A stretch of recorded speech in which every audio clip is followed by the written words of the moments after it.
In the mid-20th century, a radical thinker named Wilhelm Reich claimed he could control the weather. His invention? The Cloudbuster. A strange, cannon-like device made of metal pipes and cables aimed at the sky. Reich believed it could tap into an unseen energy called Orgone to dissolve clouds or summon rain. To some, he was a visionary ahead of his time. To others, a fraud-peddling pseudoscience. This is the story of the Cloudbuster, an invention that blurred the line between science, mysticism, and controversy. Born in 1897 in Austria, Wilhelm Reich began his career as a psychoanalyst, studying under Sigmund Freud. He was brilliant, unconventional, and unafraid to challenge norms. By the 1930s, Reich had fled Nazi persecution, settling in the United States. There, his focus shifted from the human mind to the natural world. He became obsessed with a concept he called Orgone, a universal life energy he claimed flowed through all living things in the atmosphere. Reich believed Orgone could heal bodies, power machines, and even influence weather. In the early 1950s, Reich unveiled the Cloudbuster. It looked like something from a science fiction film. A row of hollow metal pipes, mounted on a swivel base, connected by cables grounded in water.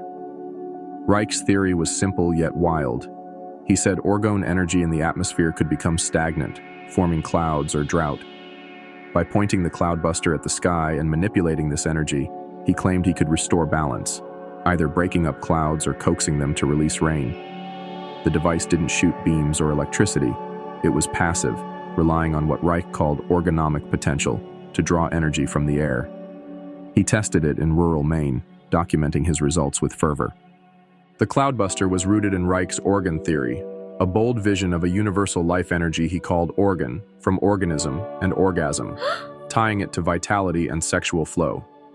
He saw organ as a massless, invisible force, pulsing through all living things and the atmosphere in waves, like a cosmic breath. In its healthy state, it fueled growth and harmony, glowing faintly in microbes he studied or warming the air. But Reich warned it could stagnate into deadly orgone, triggering disease or drought. He believed devices like the Cloudbuster could manipulate these energy currents, drawing orgone from the sky through metal pipes, grounded in water, to restore nature's balance. It was a leap from psychology to a strange, uncharted science. Reich's experiments were ambitious. In 1953, he aimed the Cloudbuster at a dry spell plaguing Maine farmers. Hours later, rain fell, and Reich took credit. Another time, he claimed to dissolve a looming storm cloud, protecting a harvest. His followers were amazed, calling it proof of Orgone's power. Reich even attracted attention from beyond science. In Arizona, ranchers hired him to end a drought.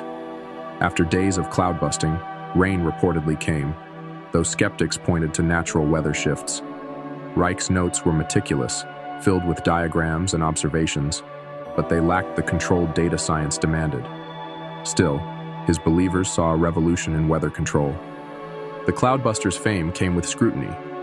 Mainstream scientists dismissed Orgone as fantasy, arguing there was no evidence for such an energy. Critics called Reich delusional, accusing him of exploiting desperate farmers. Then came the law.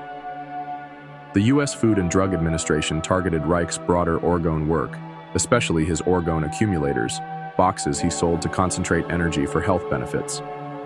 By the early 1950s, reports trickled in. Patients using these wooden boxes lined with metal, marketed as health aids, sparked concern.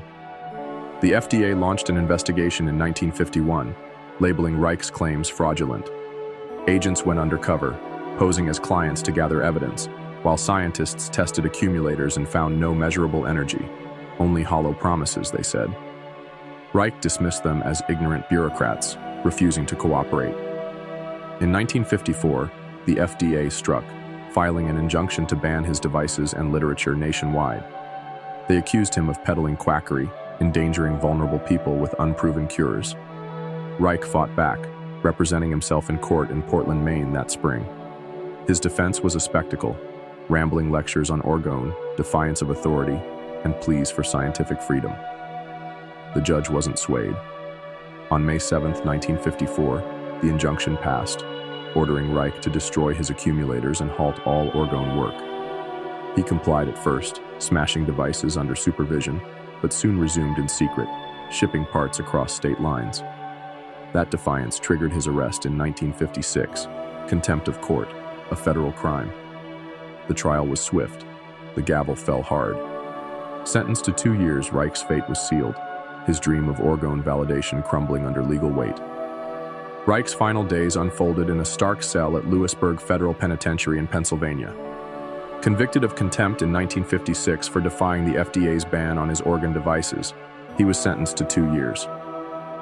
On November 3, 1957, just days before a parole hearing that might have freed him, Reich was found dead in his sleep at age 60. The official cause was heart failure, a condition he'd battled for years, worsened by stress and confinement. His supporters whispered of foul play, noting his vigor in letters written weeks earlier, but no evidence emerged. Alone, his books burned and his Cloudbusters dismantled. Reich's death marked a quiet end to a stormy life, leaving behind a legacy as divisive as the man himself. Today, the Cloudbuster remains a curiosity. Some fringe researchers still build replicas, testing Reich's ideas in backyards and deserts. A few swear it works, pointing to anecdotal successes. Science, however, sees it as a relic of pseudoscientific zeal. No peer-reviewed studies support Orgone or its weather effects. Yet Reich's vision lingers.